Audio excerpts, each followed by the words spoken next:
कबीर खड़ा बाजार में मांगे सबकी खैर हो। अरे ना काहू से दोस्त दिया ना काहू से बैर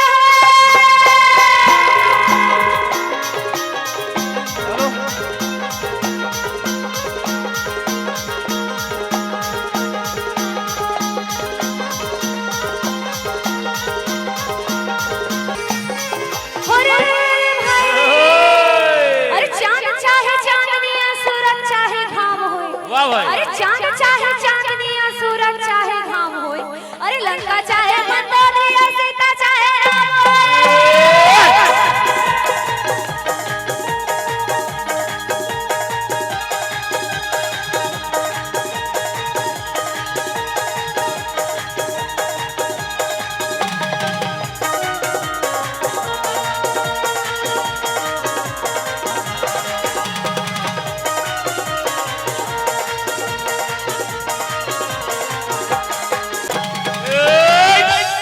बिना बिचारे जो करे सो पाछे पछताए हो।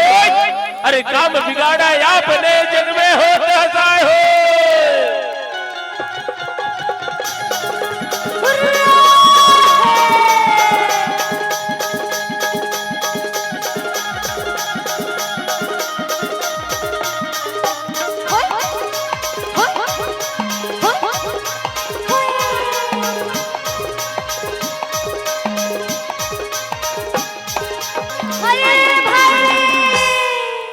जमुना जी तो कारी कारी राधा गोरी गोरी होई।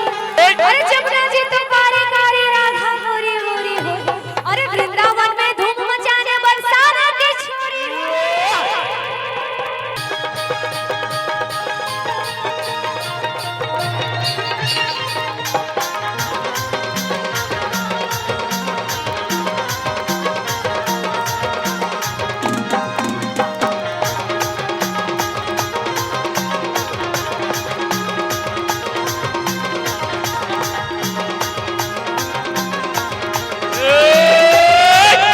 मानुष तनी अनमोल है बाबू मिले न तुझे बार हो।